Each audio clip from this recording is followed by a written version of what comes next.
بسم اللہ الرحمن الرحیم الحمد للہ رب العالمین والعاقبۃ للمتقین والصلاۃ والسلام علی سید المرسلین نبینا محمد وعلی آلہ وصحبہ اجمعین ومن تبعہم بإحسان الی یوم الدین اما بعد۔ محترم سامعین کرام، آج کا جو خطبہ ہوا ہے وہ آدم اور حوا علیہم السلام اور ابلیس لعین کے بارے میں ہوا ہے، لہٰذا بھائیوں تھوڑا غور سے سنیں۔ محترم سامعین کرام، اللہ رب العالمین نے قرآن مجید کے اندر بہت ہی عمدہ قصے، بہت سچے اور نفع بخش قصوں کا بیان کیا ہے۔ ان سے فائدہ حاصل کرنے کا طریقہ یہ ہے کہ ہم ان قصوں کا تذکرہ کریں اور ان میں غور و فکر کریں۔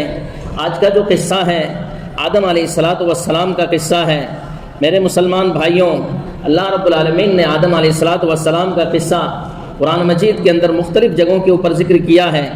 اسی طریقے سے اللہ کے رسول صلی اللہ علیہ وسلم نے بھی آدم علیہ السلام کے قصے کو بیان کیا ہے۔ اللہ رب العالمین کا ارشاد ہے، وَإِذْ قَالَ رَبُّكَ لِلْمَلَائِكَةِ إِنِّي جَاعِلٌ فِي الْأَرْضِ خَلِيفَةً قَالُوا أَتَجْعَلُ فِيهَا مَن يُفْسِدُ فِيهَا وَيَسْفِكُ الدِّمَاءَ وَنَحْنُ نُسَبِّحُ بِحَمْدِكَ وَنُقَدِّسُ لَكَ قَالَ إِنِّي أَعْلَمُ مَا لَا تَعْلَمُونَ۔ اے پیغمبر محمد صلی اللہ علیہ وسلم، اس وقت کو یاد کرو جب آپ کے رب نے فرشتوں سے کہا میں زمین میں ایک جانشین بنانے والا ہوں، تو کہنے لگے کیا تو اس میں ایسے شخص کو پیدا کرے گا جو اس میں فساد مچائے گا اور ایک دوسرے کے خون بہائیں گے، جبکہ ہم ہمیشہ تیری حمد و ثنا کے ساتھ پاکی بھی بیان کر رہے ہیں۔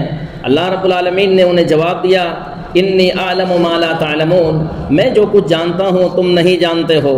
یعنی میرے پیدا کرنے کی جو مصلحتیں ہیں اس کے اندر نبی بھی ہوں گے، رسول بھی ہوں گے، صدیق بھی ہوں گے، شہداء بھی ہوں گے، اور اللہ رب العالمین نے آدم علیہ السلام کو عزت دیتے ہوئے ان کو تمام چیزوں کے نام، ان کی خاصیتیں اور ان کی تاثیر جو ہے اللہ رب العالمین نے بتا دی، اور ان چیزوں کو اللہ رب العالمین نے فرشتوں کے سامنے پیش کیا اور کہا انبئونی باسماء ہؤلاء ان کنتم صادقین، اگر تم حقیقی معنوں کے اندر سچے ہو تو ان چیزوں کا نام بتاؤ۔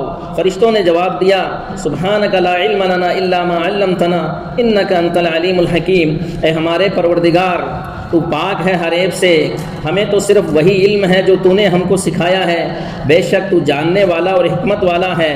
اللہ رب العالمین نے آدم علیہ السلام سے کہا یا آدم انبئہم باسمائہم، اے آدم ان کے نام بتا۔ فلما انباہم باسمائہم، جب آدم علیہ السلام نے ان چیزوں کے نام بتا دیے، قال الم اقل لکم انی اعلم غیب السماوات والارض واعلم ما تبدون وما کنتم تکتمون، میں نے نہیں کہا تھا کہ میں آسمان و زمین کے غیب کو جانتا ہوں، اور میں تو وہ بھی جانتا ہوں جس کو تم ظاہر کرتے ہو اور جس کو تم چھپاتے ہو۔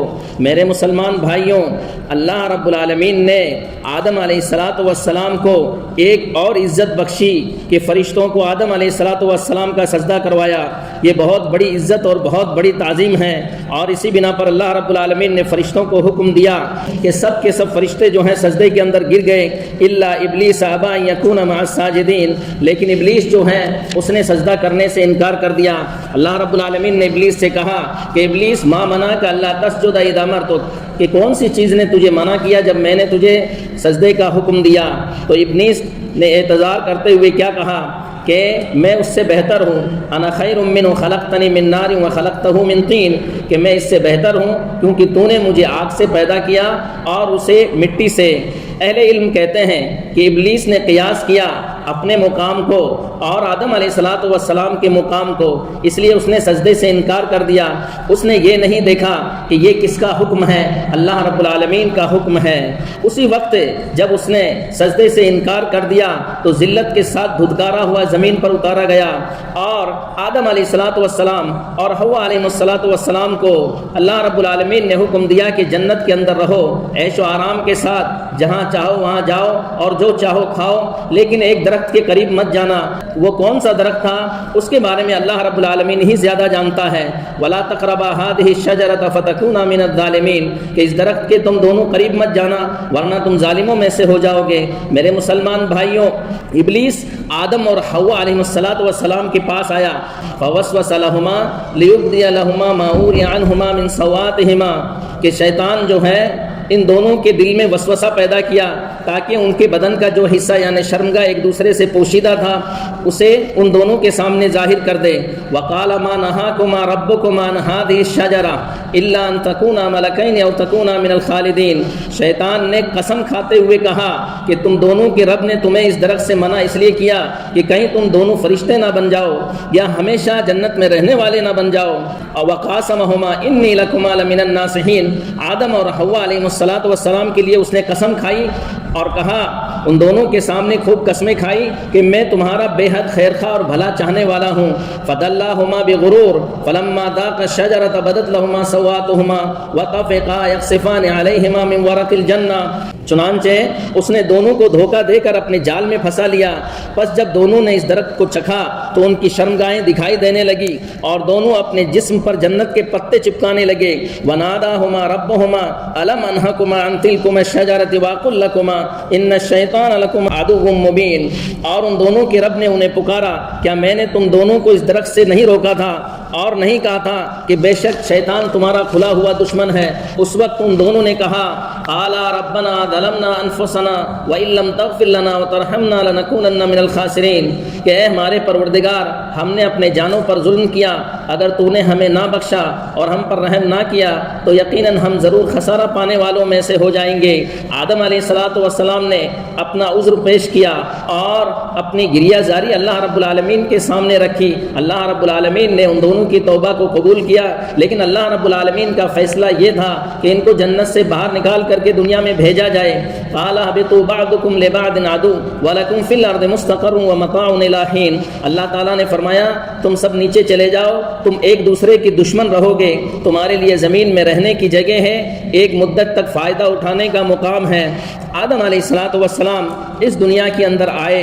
ابن عباس رضی اللہ تعالیٰ عنہما فرماتے ہیں کہ جبریل علیہ السلام آدم علیہ السلام کے ساتھ آئے تو گیہوں کے 7 دانے لے کر کے آئے اور اس کو زمین میں بویا گیا اور اس کو پھر کاٹا گیا، کوٹا گیا، پھر اس کو گوندا گیا، پھر اس کی روٹی بنائی گئی۔ پھر فرماتے ہیں کہ جو دانے جنت سے لے کر کے آئے تھے وہ گیہوں کے جو دانے تھے، ان دانوں میں سے ایک دانے کا وزن آج کے 1,00,000 دانوں سے زیادہ وزن تھا۔ آدم علیہ السلام کی جب وفات ہوئی تو جمعہ کا دن تھا۔ فرشتے جنت سے آدم علیہ السلام کے لیے کفن لے کر کے آئے، جنت سے خوشبو لے کر کے آئے، ان کی روح کو قبض کیا، ان کو غسل دیا، ان کو کفن پہنایا، اس میں خوشبو لگائے، قبر کھودے اور اس پر آدم علیہ السلام پر جنازے کی نماز پڑھی، قبر میں داخل کیے اور اس کے اوپر مٹی ڈالے اور پھر کہا اے آدم کے بیٹو یہی تمہارے دفن کرنے کا طریقہ ہے۔ اور اللہ کے رسول صلی اللہ علیہ وسلم نے فرمایا ان اللہ خلق آدم من قبضۃ قبضها من جمیع الارض، کہ بے شک اللہ رب العالمین نے آدم علیہ السلام کو ایک مٹھی مٹی سے پیدا کیا جس سے اس نے روئے زمین میں سے جمع کیا۔ چنانچہ آدم علیہ السلام کی اولاد اسی مٹی کے لحاظ سے ہوئی، ان میں سے کوئی سرخ ہے، کوئی سفید ہے، کوئی سیاہ اور کوئی ان کے درمیان کے رنگ کا ہوا، کوئی نرم مزاج، کوئی سخت مزاج، کوئی بری طبیعت کا مالک اور کوئی اچھا اور عمدہ طبیعت کا مالک اور کوئی ان دونوں کے درمیان۔ ابو ہریرہ رضی اللہ تعالیٰ عنہ فرماتے ہیں کہ اللہ کے رسول صلی اللہ علیہ وسلم نے فرمایا کہ آدم علیہ السلام کو جب پیدا کیا اللہ رب العالمین نے تو ان کی جو لمبائی تھی وہ 60 گز تھی، اور قیامت کے دن جب جنتی لوگ جنت میں داخل ہوں گے تو آدم علیہ السلام ہی کی شکل کے اندر داخل ہوں گے، اور یہ شکل اور یہ صورت کم ہوتے ہوتے آج اس حد تک پہنچے جس میں ہم لوگ ہیں۔ میرے مسلمان بھائیوں، اللہ رب العالمین نے جو قصہ بیان کیا ہے آدم علیہ السلام کا، اس سے ہمیں چند فائدے معلوم ہوتے ہیں۔ سب سے پہلا جو فائدہ ہے وہ یہ ہے کہ جو لوگ کہتے ہیں کہ انسان کی اصلیت جو ہے وہ بندر سے ہے، تو یہ جو ہے قرآن کے بھی خلاف ہے، سنت کے بھی خلاف ہے، اجماع کے بھی خلاف ہے، بلکہ ہماری جو اصل ہے وہ مٹی سے ہے اور منی سے ہے۔ اسی طریقے سے ہمیں یہ بھی بات معلوم ہوتی ہے کہ ہمیں ابلیس اور اس کی ذریت سے ہمیں ڈرتے رہنا چاہیے، کیونکہ وہ ہمیں اپنے راستے سے گمراہ کرنے کے لیے رات دن لگے ہوئے ہیں۔ جس راستے کے اندر ہماری نجات ہے، ہمیں یہ بھی معلوم ہونا چاہیے کہ اللہ رب العالمین نے ہمیں علم اور ایمان کے ذریعے عزت بخشی ہے. ہمارے باپ کو اللہ رب العالمین نے اپنے ہاتھ سے پیدا کیا ہے اور فرشتوں کو جو ہے سجدہ کرنے کا حکم دیا ہے. میرے مسلمان بھائیوں، اس نعمت پر اللہ رب العالمین کا شکر ادا کرو اور اطاعت کو صرف خالص اللہ رب العالمین کے لیے کرو، کسی کو دکھاوے کے لیے نہیں اور نہ کسی کے شکریہ کے طور پر. اور اگر ہم سے کوئی غلطی بھی ہو جائے اللہ سے معافی طلب کرو، غلطی کے اوپر اڑے رہنا یہی سب سے خطرناک چیز ہے. اللہ رب العالمین سے دعا ہے اللہ رب العالمین ہمیں ایمان و عمل کی توفیق عطا فرمائے. آمین. وآخر دعوانا الحمدللہ رب العالمین. جزاکم اللہ خیرا. والسلام علیکم ورحمۃ اللہ وبرکاتہ.